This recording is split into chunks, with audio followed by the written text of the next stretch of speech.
Hey guys, it's Rob, JM Real Estate Capital. I'm sitting here with the famous or infamous Faye Sykes. I thought it'd be great to talk to her about what she does, Social Security consulting, and you're also in the financial service industry.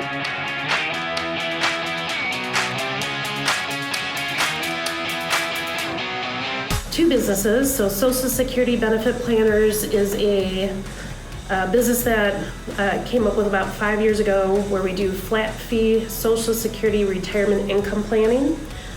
So we work internationally and throughout the U.S. with individuals. So just think of like a CPA. You know, there's a huge tax code. Well, there's the same for the Social Security regulations. So I'm not a CPA, but I'm like a CPA on Social Security. And so, but we also partner up with financial advisors and planners throughout the U.S. So for a lot of people that don't want to deep dive into the expertise level that I've gained, will bring me in to speak to their clients. I'll do the planning for them, and then we'll get the plan back to the client and the planner so that they can integrate that in. So I when you first told me this, I was like, what's that, a couple $100 a month? And why would someone do this? I mean, and what you told me just wowed me. So why don't you tell everybody what you told me? No, absolutely. Just to give you an example, I had a couple that originally was on track to be at about $52,000 a year by age 70.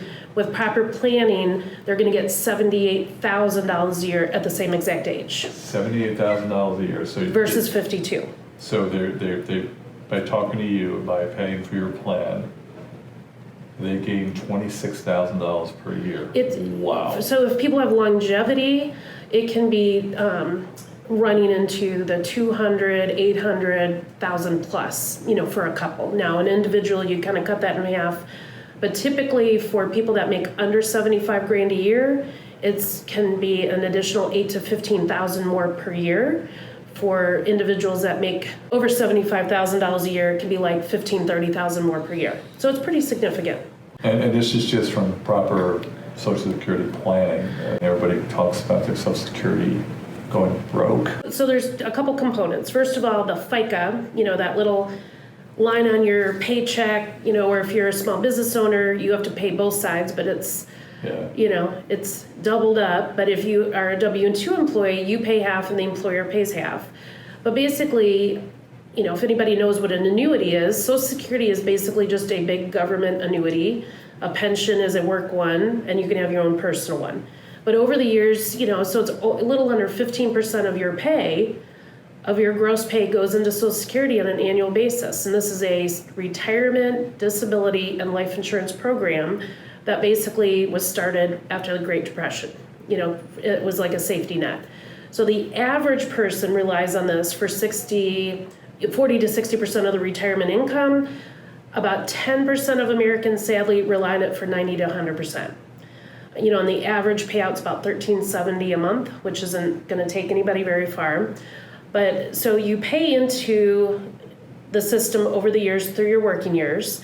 And then the two key components is your PIA, your primary insurance amount. So obviously if somebody was a school bus driver, let's say they made $10 an hour and paid in a smaller amount versus the CEO of like Coca-Cola, who would max it out, let's say for all the years, that there's that amount that's been paid in. The second huge component is at what age do you elect to take it. So over 60% of Americans elect to take Social Security at age 62 because it's like, well, let me just get it. I don't know if it'll be here. And they leave hundreds of thousands of dollars on the table. Now, obviously, if somebody's really sick, so if somebody comes to me and let's say they've got cancer or some specific reason that, they might not have longevity, then of course we're going to tell them to take it earlier. But I've got people where my dad's 92 and running marathons and my mom's 89 and gardening. Well, yes, delay it as long as you can. So I guess the last little part, and there's so many intricacies that go into this, but between 62 and your full retirement age, which can alter between 65 and 67 depending on your birth year, there's a 7% increase every year. Between your full retirement age and age 70, there's an 8% increase every year. So I know you worked in the investment world. Where can you get a guaranteed 7% or 8% increase just by delaying? Nowhere. Nowhere. Well, but what scares me and many people who might watch our little show here is the securities piggy bank is filled with IOUs from the federal government. So I might say, okay, Faye, why would I really need this? Because I don't think it's going to be around in 10, 20 years. Well, the thing is, you and I are paying for people older than us, and then the younger people are going to pay for us. But because there's more millennials that are coming into the workforce that are making money, it's actually the payroll tax is actually covering more of the Social Security, bucket that's needed on an annual basis, which is a good thing. So it's a good the payroll tax. Shouldn't the payroll tax be for other governmental needs? I guess. Well, the FICA is specifically for Social Security and Medicare. Correct. That's correct. That's right. So. There's money that go for other things. I'm just saying that one of the trends that's happening is with this huge, because the millennials is about maybe the same size as baby boomers, might be a little bigger. But as those kids start getting more and more into the workforce, it's covering a bigger amount of the Social Security need. Let's look at it from the opposite. Are you able to tell somebody how to pay as little as possible into the Social Security? One of the things that I do is I do continuing ed for CPAs. Uh-huh. So last year I did online conventions. I actually try to re-educate my CPAs and my business owners to actually pay themselves a little bit more. Because the thing is that for a lot of small business owners, they tend to pay themselves as little as possible. Most of the money goes back in the business. It's kind of the trifecta of hell. And I've had a guy who, he was making over $1 million a year, but he was only paying himself like $25,000 in for FICA, for the Social Security piece. Well, he didn't save anything, and his business partner ran off with all the money. He's had to go back to work. He can't retire, Wow. And so, basically, if we can get business owners to pay themselves like $50,000 to $75,000 plus, then, but also think about disability. A lot of people for, small business owners and folks like that, if you pay yourself as little as possible and you become disabled, and a lot of people don't, the cost for getting a disability policy on your own, so a lot of people don't even qualify. It can be extremely expensive. But that Social Security program also is a disability program, not only for you, but for your kids, if they're minors. Most businesses, they want to pay as little tax as possible because they'd rather take the money and spend it on what they want to spend it on, and in today's dollars, wouldn't it be a lot cheaper to do? Well, the thing that unfortunately what I've seen is a lot of business owners don't save. They don't have a 401k. They don't have IRAs. They, so much money goes back in the business. Now, if you've got a business where, let's say that you're a therapist or you're a massage person or more, can you really sell that book of business if you're a psychotherapist? A lot of people can't. So actually one of the biggest things kind of on the real estate side is that we recommend people to, if they can afford it, is to buy commercial property or buy property to have their business, because then they have a solid hard asset that they can sell. Where they might not be able to either sell the business or get what they want. So I literally had a client yesterday who's got a restaurant, Right. Who's like, I don't think I'm going to be, part of the retirement plan was going to be selling this restaurant for $300,000-$400,000. And she, she's at the point where she's like, I think I'm just going to walk away, and how's this going to affect my retirement, and can I retire now? And it's like, no, a big part of that retirement bucket was going to come from the sale of the restaurant, which has no value right now. If people are really good about saving on their own, either buying real estate, investing in the stock market, diversifying their funds to some other areas, then it's not that big of a deal. But for a lot of business owners, if they are just actively let me go buy a boat, a motorcycle, go on a trip, and they're not saving or buying real estate or investing in other kinds of venues, then those people actually should pay themselves more because it's a forced savings plan to give them a backup. A lot of people that make gobs of money, they blow their savings. They blow it. Blow it every time, and Yep. they're like, they're just as bad as athletes, I guess. Very much so. But just kind of like that one couple, if you all of a sudden had 78 grand a year just in Social Security, that might not keep somebody in the lap of luxury that they might be used to, but you can probably get by on that. Whereas I've had business owners that pay themselves so little that their Social Security might be under, $10,000, $12,000 a year. So for me, I look at it from a, kind of the different angle of how do we secure that retirement income, and is there property, is there royalties, is there investments, but the Social Security is one piece to that pie. Right. So you're not a stock picker, you're a financial planner. So I'm a fiduciary independent advisor, and basically it's kind of three prongs. So we do consulting, look at the investment piece, the insurance. But for me, I want to look at the wills, the tax returns, the home and auto, the group benefits. My joke is I become people's financial spouse or the CFO of the family. So basically think of anything financially related, and I get a lot of calls on interest rates right now. So I'm sure you've been talking to your folks, but I'm seeing, clients getting 2.5% for 15-year fixed, 2.75, 2.6 for 30-year fixed for their primary home. Those are some pretty significant,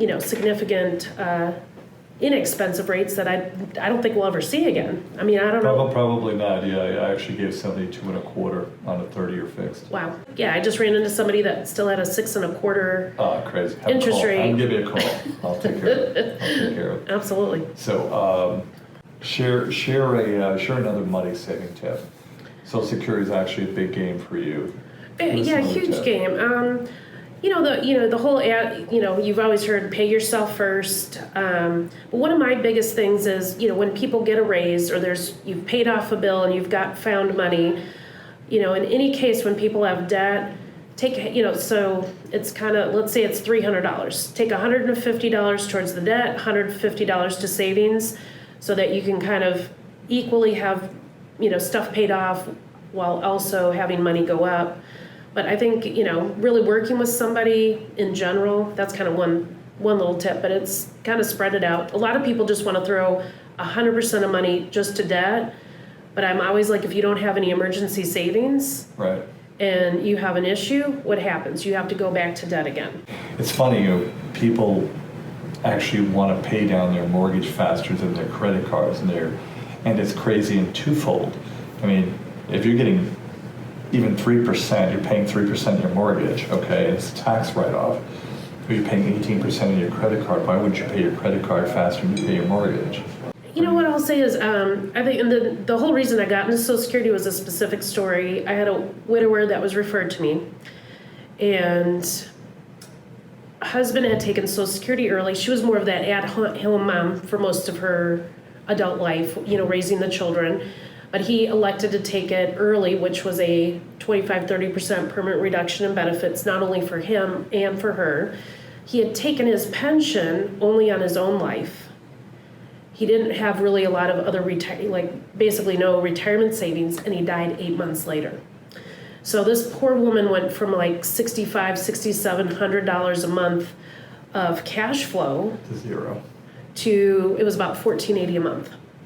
So we ended up she did have a house, but, sold that, and her daughter had to build out a mother-in-law suite in her basement, which was not an ideal situation for anybody.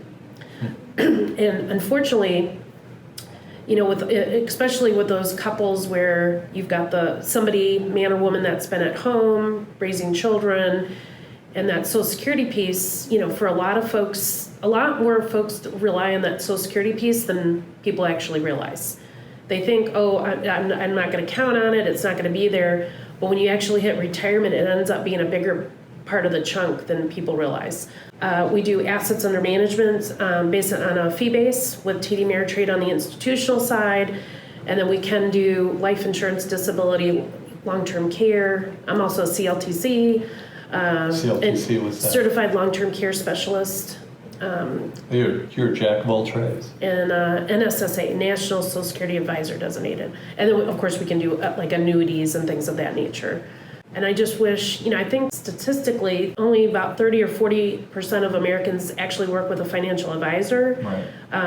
That would be my other big tip. You don't have to all work with me, but find somebody you do like and have somebody to soundboard off questions and, get advice and look at your budget and understand where your retirement and your Social Security is, because those kind of things, having professional help can really assist to get you where you really want to be. What's the craziest thing that ever happened to you? Just throw it out there. One of my friends this past weekend, her father had passed, and the caregiver had, the housekeeper had taken over the power of attorney, wills, bank accounts, investments. So she wasn't her and the entire blood family. She stole? She basically had reset everything up, and so my poor friend had to hire an attorney, and the other lady's attorney contacted her attorney. That's how she found out even that her father had passed. But we crashed the funeral. Oh my God. We drove up. You crashed the funeral? We drove 4.5 hours for her to go spend 30 minutes. And it was super fun. We had the sheriff called on us. People were screaming. It was. Oh my God! I bet you it was like a. I felt like I was on a TV. I might write a screenplay about it. It was pretty crazy. Well, Faye, appreciate you taking the time. Thank you so much for coming. Tell everybody where, if they want to contact you, if they wanted you to be their soundboard, how can they get a hold of you? First of all, thank you for having me. I really appreciate it. My two websites, I think that might just be an easy way, and then you can get all my details. But Scarlet Oak is Scarlet with one T, ScarletOakFS.com. So that's ScarletOakFS.com. And then my other company is SocialSecurityBP.com. And my personal email is fsykes, FSYKES, at ScarletOakFS.com. But would love to assist if I can. Got a phone number? Oh, yes, 404-354-1039. 404-354-1039. Thanks for coming. Absolutely. Thanks for having me.